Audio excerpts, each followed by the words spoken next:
Okay, we're going to be starting. Будемо починати. My name is Olga Rudenko. I'm the editor-in-chief of the Kyiv Independent, and I have the honor of moderating this panel. Let me start by introducing our wonderful speakers today. I'm going to start with the guest. Sławomir Dębski is a historian and a foreign policy expert who has served as an advisor to all Poland's governments since 2000. He has served as director of Polish Institute of International Affairs, and he has written an acclaimed book about the German-Soviet alliance of 1939-1941. He has been the editor-in-chief of, and I hope I pronounced it right, Polski Przegląd Dyplomatyczny, and an editor at other publications. And next to me is Oleksand Polishchuk. He is the Deputy Defense Minister of Ukraine. He served in command and staff positions in the armed forces and in the Ministry of Defense for 26 years, before retiring from active duty in 2010 in the rank of Major General. And since then, Oleksandr held senior civil service positions in the Ministry of Defense and in the Office of the National Security and Defense Council of Ukraine. So we have a small but stellar lineup, and we have a little more than 1 hour to have this discussion. And I was told that we're going to be doing this in a mixed Ukrainian-English language format. I'll be speaking English. Sławomir will be answering in English, and Oleksandr in Ukrainian, but they both understand. Oleksandr understands English, and Sławomir understands Ukrainian. And as I understand, this is the situation for the audience mostly. So the way we're going to shape it is I'm going to ask our speakers to do a little opening remarks on the topic of the discussion, and then after that we will proceed to questions. Of course, I have a ton of questions to you. I'm a journalist, I tend to, but if the audience has questions, just put your arm up and I will give you the priority. And then if you don't, then I'm gonna torture them with my questions. All right, should we start with Oleksandr? With opening remarks? Дякую. Thank you. First of all, I would like to thank organizers for inviting me to such an interesting discussion happening today. I'm deeply impressed by the first part of our discussion today, and naturally, I would like to continue those discussions of those very important and relevant topics of our cooperation, both bilateral and multilateral. For me, this war, even though I'm a military man in the past, still it became a challenge, because this is a totally different war than the wars led before that. There is an old ancient Greek legend about Dionysus, who gave Midas an opportunity to turn everything into gold, everything that he touched.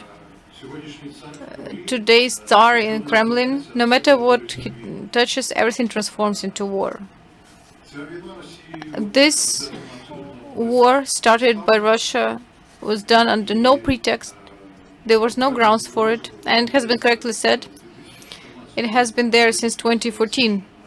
And according to the testimonies of our scholars, even in 1991, there was not enough political will of Russia of the time to leave Ukraine alone as an independent state. And today, we see that Russia is in a constant state of war all these 30 years, either openly, just like it was in Georgia, in Nagorno-Karabakh, or in Syria, or covertly, through private military companies in Sudan, in South Africa, in Libya, in Mali, Mozambique, in Burkina Faso.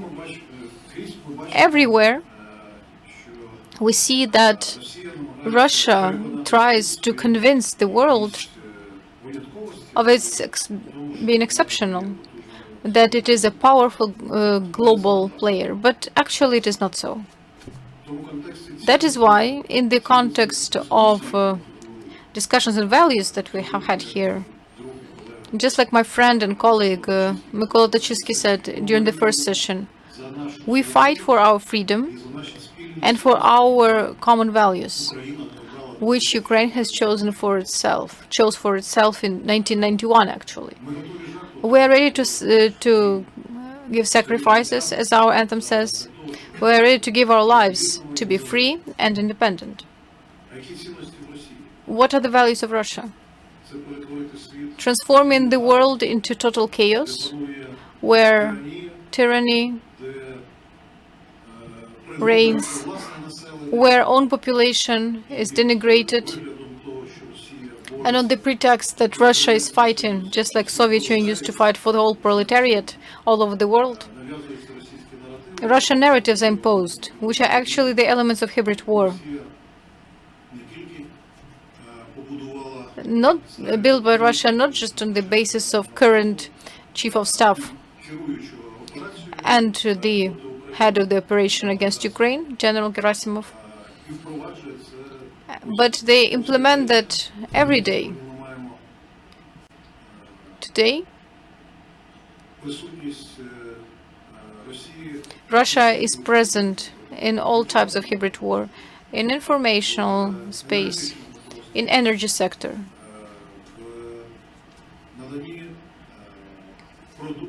When providing food for the countries which require that, you know that Ukraine is one of the biggest exporters of agricultural products, and thanks to our colleagues, Turkish colleagues, we achieved an arrangement on a corridor, but this corridor was established as a result of armed forces of Ukraine actions, who freed up Zmyny island, which was the key one in this passage, and they enabled the establishment of this corridor in the first place. But today, as you know, in March, all the conditions have been reviewed for this corridor, and today Russia, by its actions through joint coordination centers, disables the full-fledged export. Over 140 ships are now in the Mediterranean Sea, waiting for the permit to enter the Black Sea. And all those obstacles which are created artificially, those delays with the inspections, very long inspections and the like,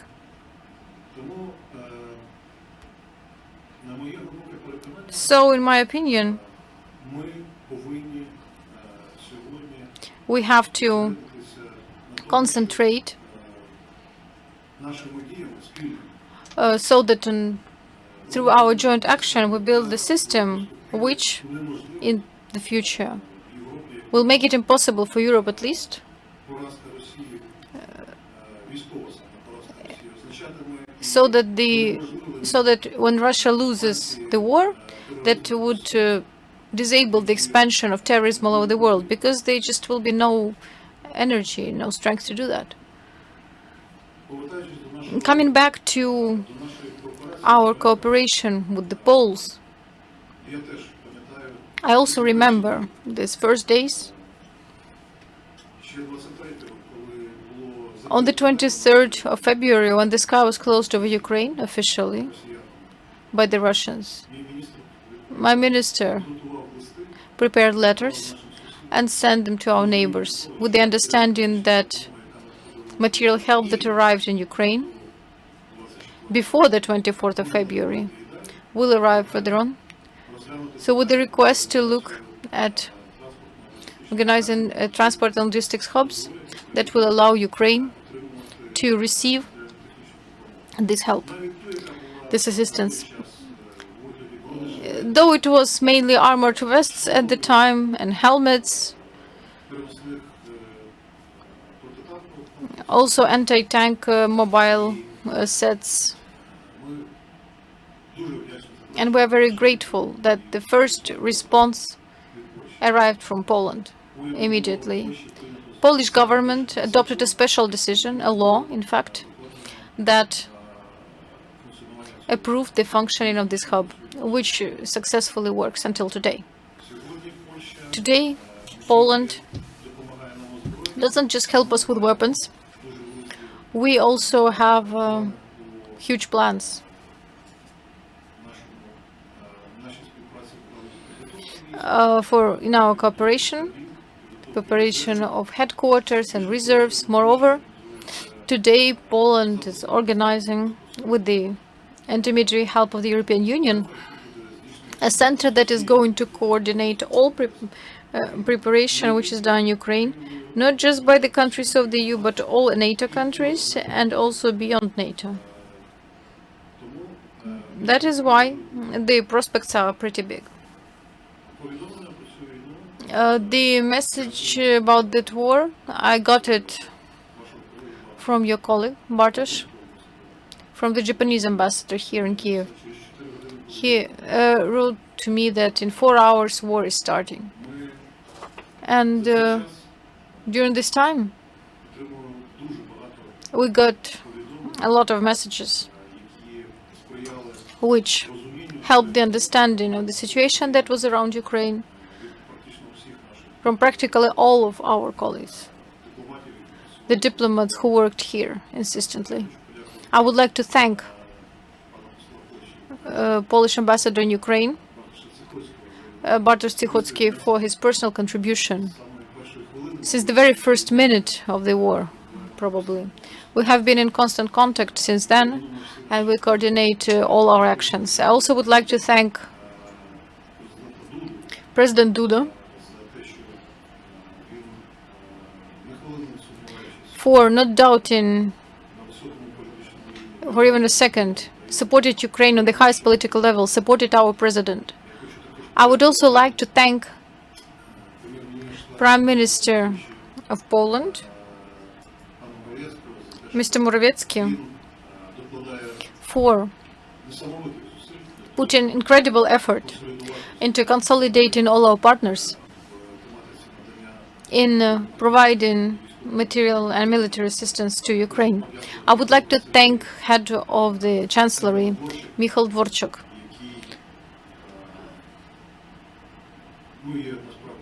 who is a hero of Ukraine, really.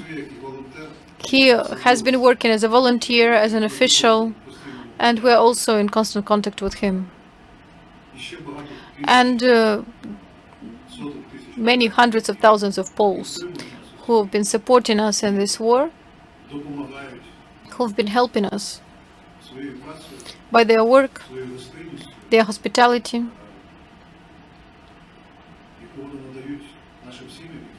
which they provide to our families that move to Poland, provide jobs for them. I was impressed by a poster which was recently installed in Poland. It says in Polish, "Thank you for life." That is a fact or a demonstration how Ukrainians are grateful to the Poles. We have a lot of things ahead of us because we are waging this war. We're not doing that for victory. We're doing that for peace. And I believe that during this discussion we are going to discuss all those issues, even though we have little time. Thank you. Thank you, Alexander. Thanks for this introductory remarks. For now, and give us your opening remarks before we move to questions. Well, thank you very much for having me here, and I would like to express my deep gratitude to the organizers, the Prism of Kyiv and Mieroszewski Center for setting the stage here in Kyiv for this very timely, very important conversation between Poles and Ukrainians about Polish and Ukrainian relationship during this war.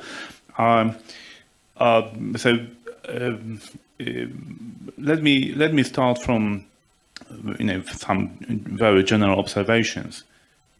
This kind of conversation, conference, it is a symbol of normality. I had a chance to talk to our ambassador to Kyiv, a good friend of mine, Bartosz Cichocki, who said that in normal times, there used to be plenty of such conferences in Kyiv, and there was always a dilemma of choice for a diplomat to which of them attend.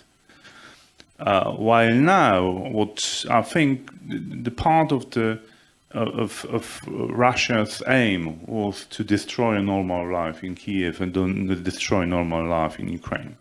So organizing conferences like this is a kind of the in-your-face show that normality will prevail. And normality that is that used to be everyday norm will come back. So Polish experts are coming back and have been coming back already. We want to be here. We want to share our knowledge. We want to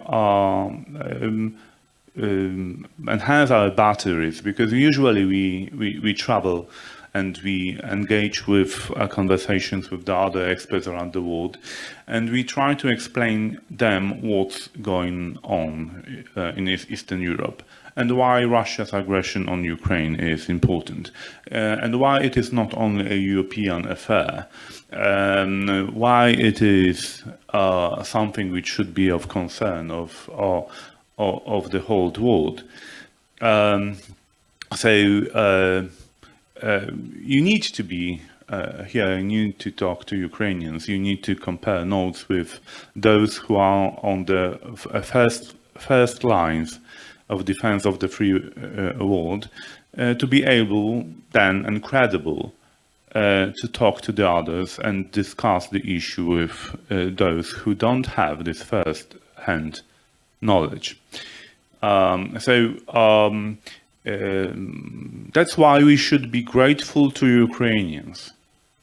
I mean, the members of the free world community should be grateful to Ukrainians that they didn't surrender to the autocracy, that they show effective resistance to the attempt to destroy their normal life.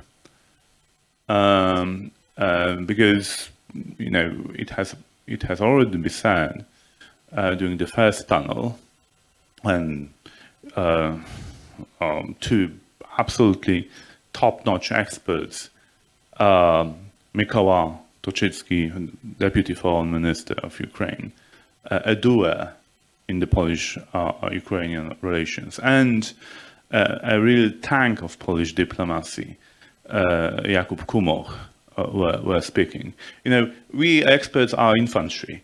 There are tanks. So we have to move fast sometime to to back up them, because they broke the lines, sometimes appearing alone in the middle of the battlefield. So we need these guys, like experts like ourselves, to follow them and to provide them some protection. So we are there, but they are absolutely crucial, and Jakub Kumoch was one of the most instrumental decision makers during this and it is absolutely fantastic to have him here in Kyiv a year after the outbreak of hostilities, without all these restrictions imposed on his formal, by formal role. So I want to also congratulate the speakers of the first panel for the excellent, absolutely fantastic contribution. And I have my five short points. First about war, second about Russia, third about Ukraine, fourth about Poland, and fifth about Europe. So very briefly, in telegraphic speed. About war. Ukraine will win this war. Full stop. About Russia. Russia will stay a main challenge for European security. And it's likely Russia will be still an imminent threat to peace in Europe. Third, about Ukraine. With second to one experience of fighting with Russia, Ukraine will be one of the most important contributor to the understanding how the free world should defend itself against autocracy and imperialism.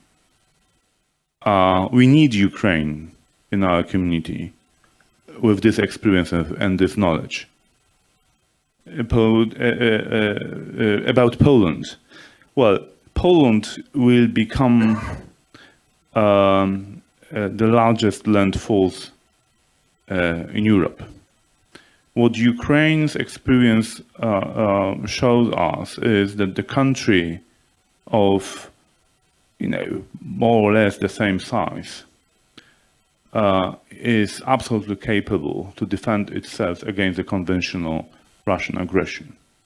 Huge. It is a transformative message.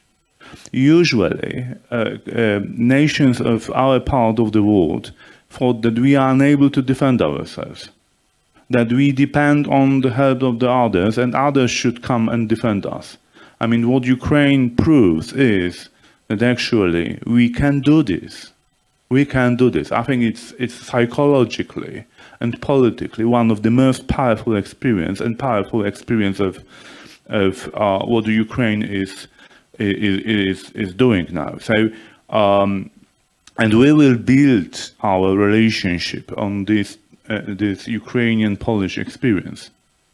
It will not go away because, as I said, it is a psychologically transformative feeling. About Europe, well, I think that it is interrelated with this Ukrainian's experience. Europe needs Ukraine. Europe needs Ukraine also to get rid with all these post-colonial prejudice that actually the model of development coined and shaped in western part of the Europe is a kind of the golden standard. They were wrong about Russia. They were wrong about energy security. And they were wrong about how the future of Europe should be coined and shaped. We need Ukraine to kill ultimately all these tendencies which still prevail in Europe, which give the floor to the thinking that you can stop authoritarian imperialism by talking to them, by trading with them, by accepting them on some international fora, as if nothing happens. Because, business as usual should prevail, and we have to give diplomacy a second chance, if first failed even. So we need this Ukrainian experience and Ukrainian moral credibility, moral high ground, to improve our world, because this approach doesn't work, and it's dangerous for the prosperity, well-being, democracy, values all shared. We simply undermine our values if we talk to autocrats and accept their worldview as equal and peer to ours. I think with Ukraine, we will be able to stop it. Thank you. Thank you, Sławomir. I couldn't agree more with everything you said about talking to autocrats. Okay, so I can go for it. So it actually transitions very well into something I wanted to ask both of you. And there was a story a couple of days ago published in The Economist about how because of the war and because of how wrong the West has been about what you just said, about how autocracy can be stopped by talking to it. So because of that, the article argued the power in Europe has been shifting east to Central and Eastern Europe. And perhaps it's also a quote from the article, the new axis between Warsaw and Kyiv can be a counterweight to the one between Paris and Berlin. So my question is, since Ukraine and Poland together have this momentum right now, how can we jointly use it to persuade the West, persuade the world in everything that you just said, that Ukraine can win the war? Because even though it is so obvious to everybody here on the stage and probably everybody in the room, it is still something that is being debated. Just yesterday, there was an op-ed in the New York Times arguing that Russia can't lose the war, that it's a huge and a very successful bluff that Putin has played, and that America basically needs to step back. And it was there in the New York Times by an analyst in one of the main, discussion platforms ever.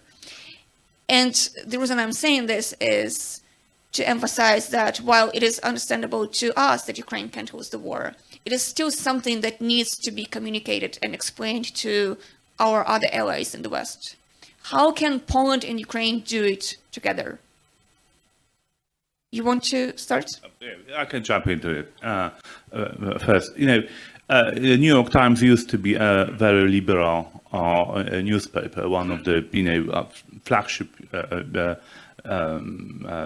liberal outlets of the world, and I'm really concerned that time after time, at the pages of New York Times, you can read arguments, making the point for reaching compromise between freedom and unfreedom. What this part of the world has to tell to the other is that all these attempts and ideas that you could strike the compromise between freedom and unfreedom is an illusion. That's the experience of the Baltic states. They believed in 1939-1940, that there is a chance to strike the deal with Imperial Soviet Union, that they could somehow avoid fighting, avoid to be in a war with a so powerful neighbor, and they lost their independence for 50 years. For 50 years, half a century. Because the Soviet Union didn't want to follow the treaties, obligations, and the commitments they had just signed. So that's the very powerful message we have to tell to the New York Times, our force, and all those who are talking about giving security guarantees to Russia. I mean, come on. The only security guarantees, and I would like to second what Mr. Kumar said, the only security guarantee we can offer to Russia is that nobody will be treating Russia within its international recognized borders. Get out of Ukraine and you will be quite secure. As long as you are in Ukraine with your troops, you are unsecure. Because that's the famous conversation I had, famous, for myself. It was, I remember it very well. So for me, it's very famous conversation with Karaganov, and one Russian promoter of foreign policy aims, propagandist, So we had a conversation in London, and he was toying cynically, half joking, around the idea that Russia has no borders. So I challenged him, saying that, Russia did and always do have borders. Try to cross the border of Russia, and you will start dying, because people don't accept the way how you would like to move your borders. So where Russia ends, when the Russians are killed, that's the simplest way. And this message, that's the way how this message should be conveyed to the Russians. But if they stay within their own borders, they are quite secure there, and you can sign all possible papers and affirmations of their territorial integrity. Nobody wants to take a piece of land of Russia. No, stay away of us, and so how we can convey this message? I think that it's very important to challenge the notion that Russia is some kind of the protector of the weaker, a protector of those who are, fight with the colonial powers. Russia was a colonial power, so you don't need to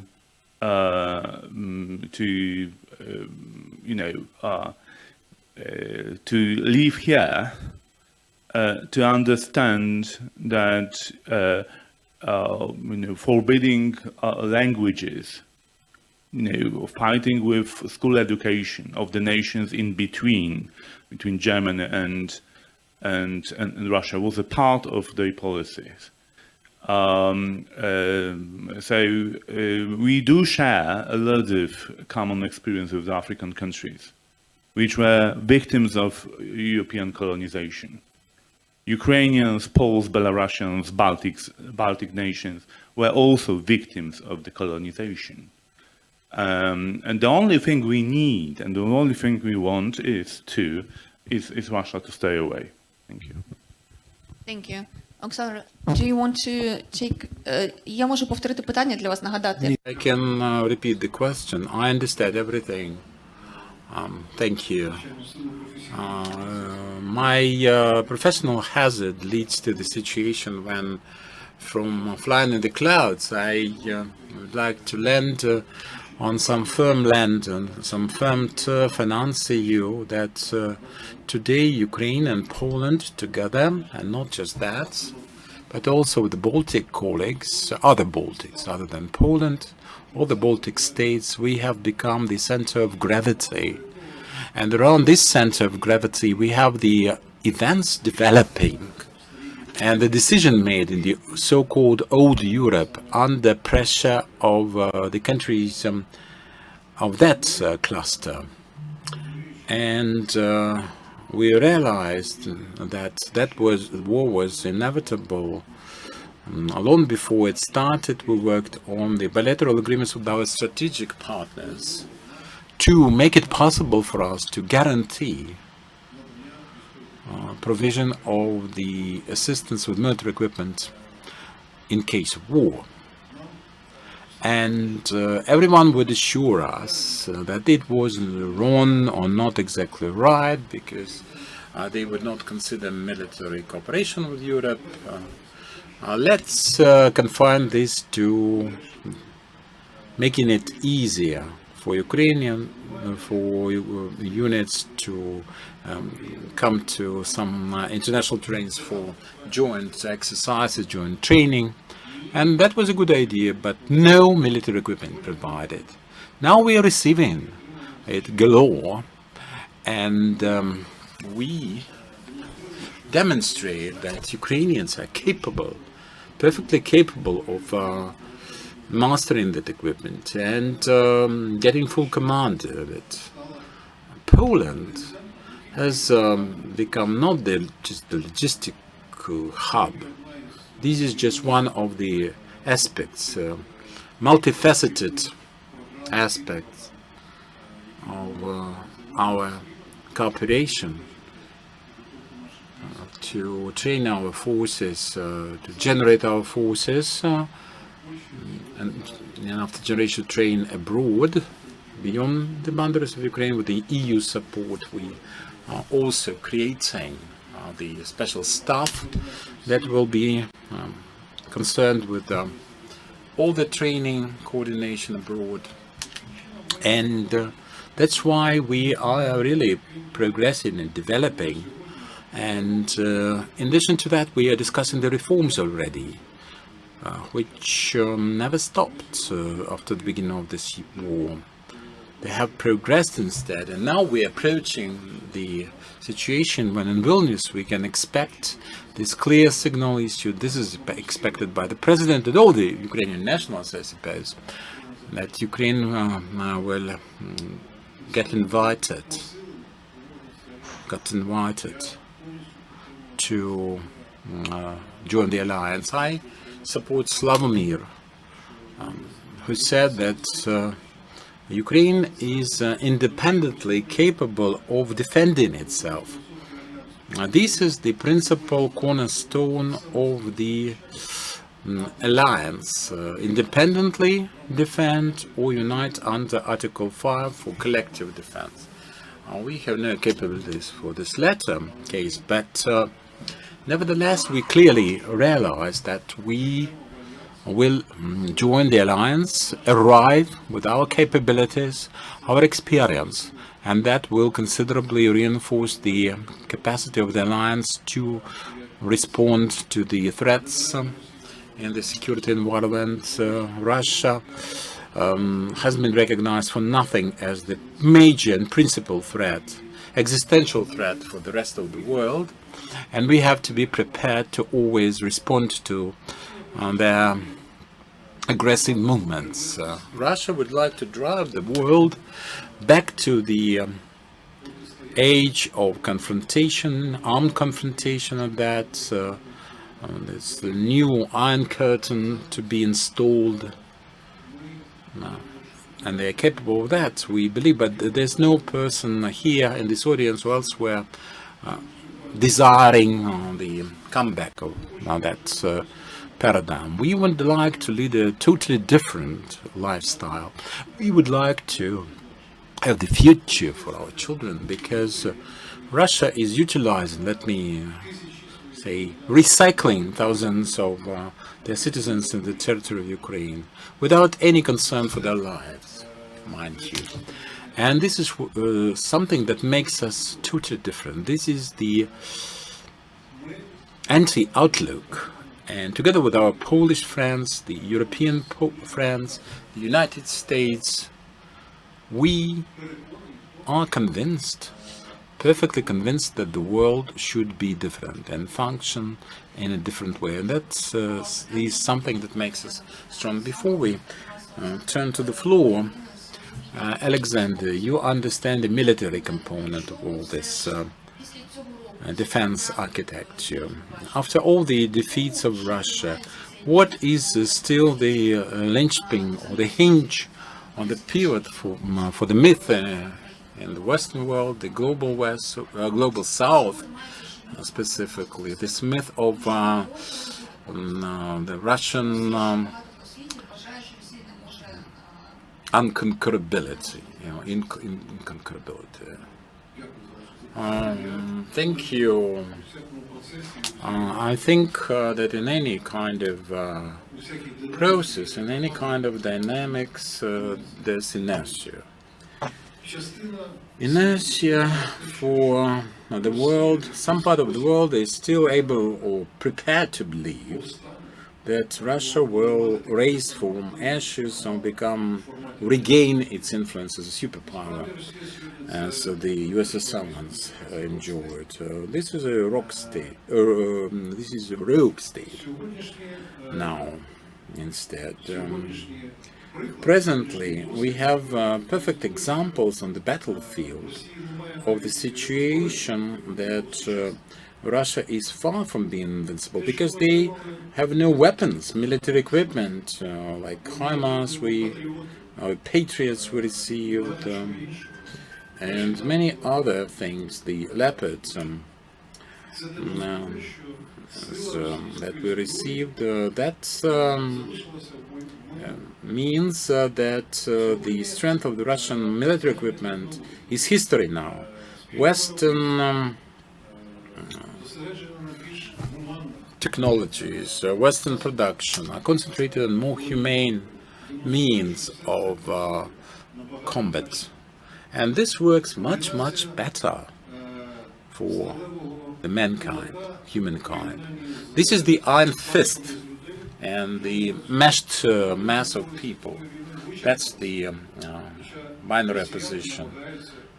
That latter proposal is outdated. Egypt, India, China, they cannot be interested in the Russian technologies because the Russian technologies are all function of the Soviet ones. And that's it. And we can see that this unprecise military equipment, S-300, the air defense actually, air defense missiles are repurposed to hit the ground targets. And there is a threat of chaotic impact on human life, on civilized life. This is something that should be history. This is inhumane. This is beastly. And this is something to answer for at the international fora. We were tried to convince Belarusians who attempted to act as intermediaries at the first stages of that war. They wanted us to just give up and go home. Our answer was very simple. You will be responsible together with the Russian masters, because what we see now is the remnants of the former glory, imperial glory, and the elderly leader is trying to rejuvenate himself and his country in this peculiar, not to say weird way. Into that, the following thought. It has been said that this war is a norm-shaping or system-shaping war. 2 points. First, every war is or has been a norm-shaping event. There is a kind of the peace treaty, new borders, new obligations of each state are defined. But big wars have had always a potential to shape the whole system, and that's why this war is one of the potentially both dangerous if it goes the wrong direction, or potentially will contribute to the better world if we shape the outcomes of this war in right way. What I mean, it is a war between a big power, a permanent member of the Security Council, and its neighbor. If we allow Russia to succeed in this war, the new norm will appear that actually a permanent member of Security Council, protected by its nuclear potential, can be a norm giver in terms of its borders, can be a norm giver in terms of the way how the war is conducted, and ultimately all other powers may follow this suit. In 2014, I had a very memorable conversation with a Vietnamese diplomat who was very concerned and was very interested how this annexation of Crimea will be responded by the international community, and was very concerned that Russia will go unpunished. And I asked him why you are so concerned. And his response was, we also do have a common border with a permanent member of Security Council.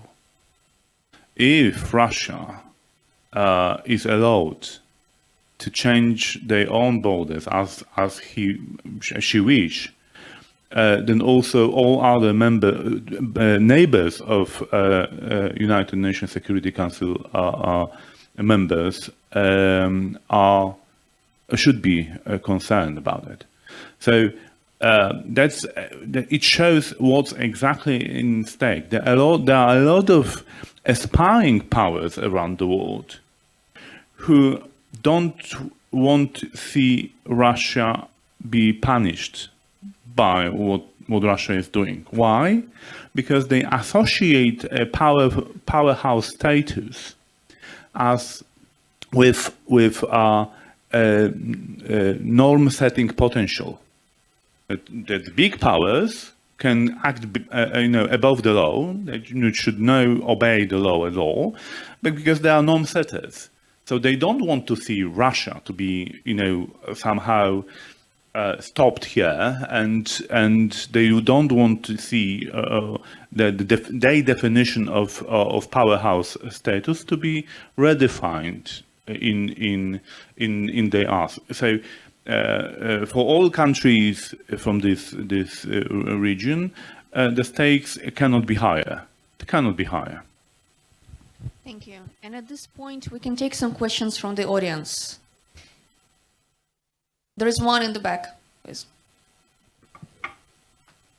Доброго дня, Ольга Ворожбит, український. Olga Ворожбит, the Ukrainian Week. I have a question to the moderator's words. The myth on invincibility or unconquerability of Russia and the global south is supported by the fact that Russia is a nuclear state with the nukes and you cannot defeat such a country.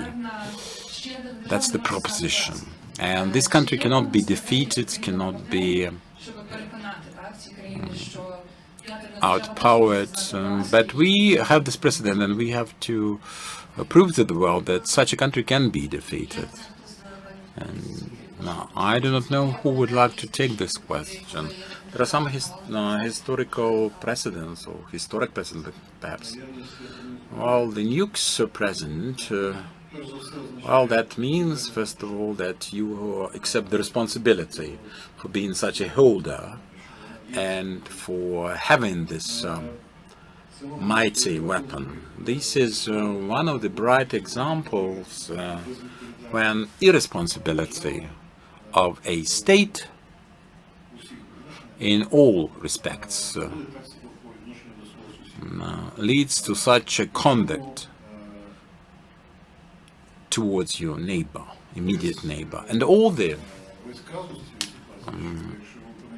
precedent, the curiosity of the situation is Russia being one of the guarantors, one of the initiators of the Budapest Memorandum when the Ukraine relinquished her nukes. And there's no doubt whatsoever that Russia will be defeated, is to be defeated, and Russia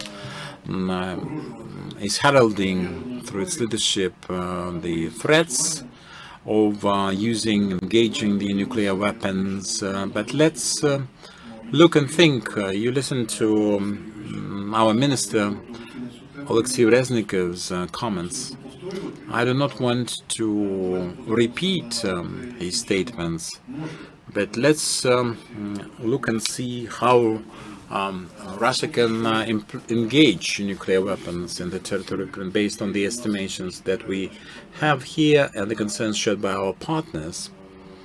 Well, from the tactical operational point of view, this makes no sense at all militarily, because this cannot change the course of this war. And Russia, of course, can make any sort of provocation, but the very realization, the understanding on the part of Russians is very peculiar. They demonstrated it when they took Chernobyl and PP, and I think people who were making trenches and ditches in the area, if they are not dead by now, they are doomed anyway. But now, what is demonstrated at Zaporizhzhia NPP, which is taken, and they're using it as a military facility, basically and from the side they are shelling and firing on our units, our troops, we can see that it's better for this country to be denuclearized, and it's best for everyone. But the signals they issue that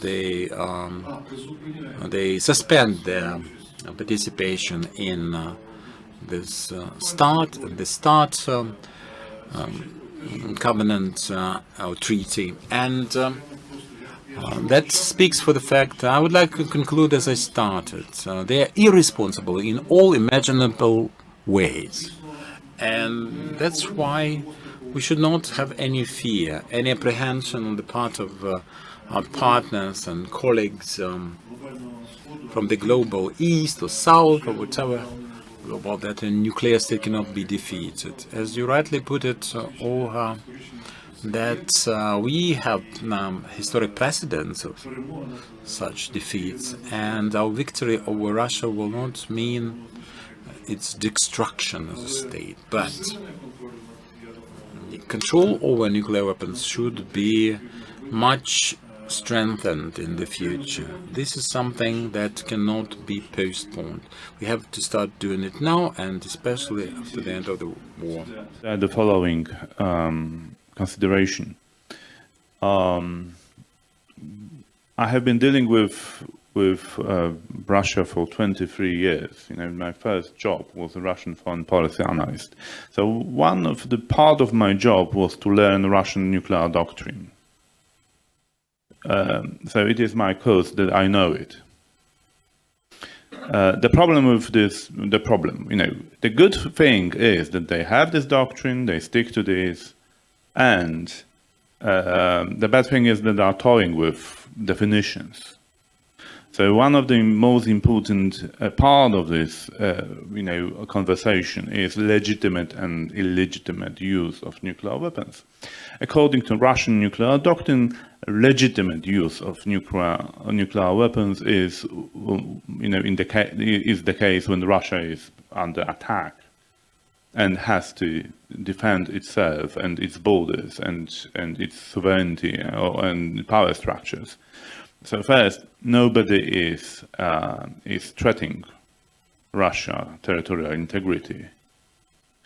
Of course, Russia is toying with this definition, trying to annex territories of Ukraine and make the point that actually it's a part of Russia. But no one recognizes annexation of Crimea, 11 states, but majority of members of United Nations didn't.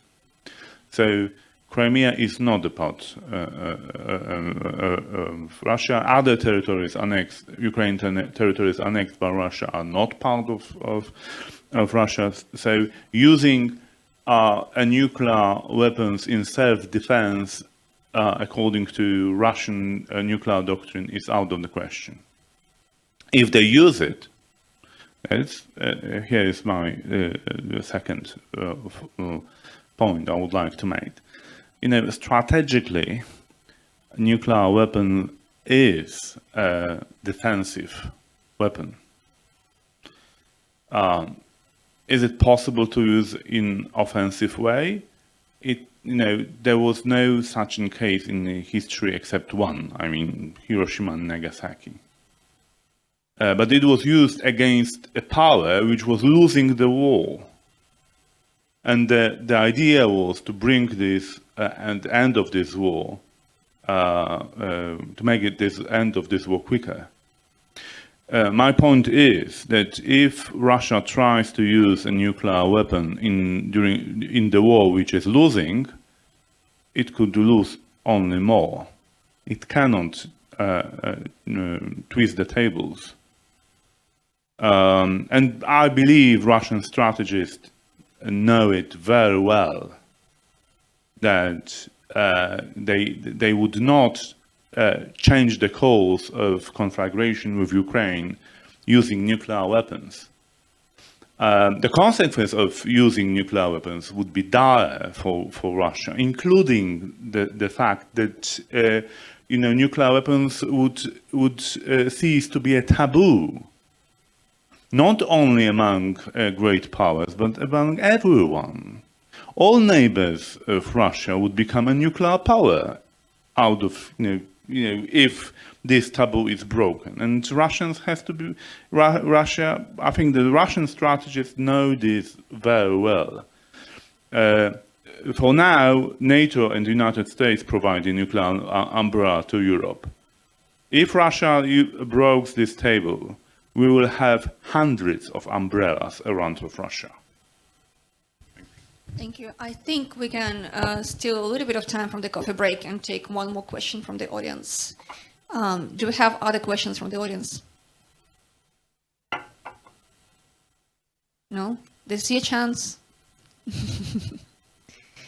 Okay, maybe everybody just is really craving coffee at this point. Thank you so much for this interesting discussion. I think it went very well. And we, of course, have another session coming that's going to look into how to optimize cooperation between Poland and Ukraine. So thank you, Oleksandr. Thank you, Sławomir. Thank you.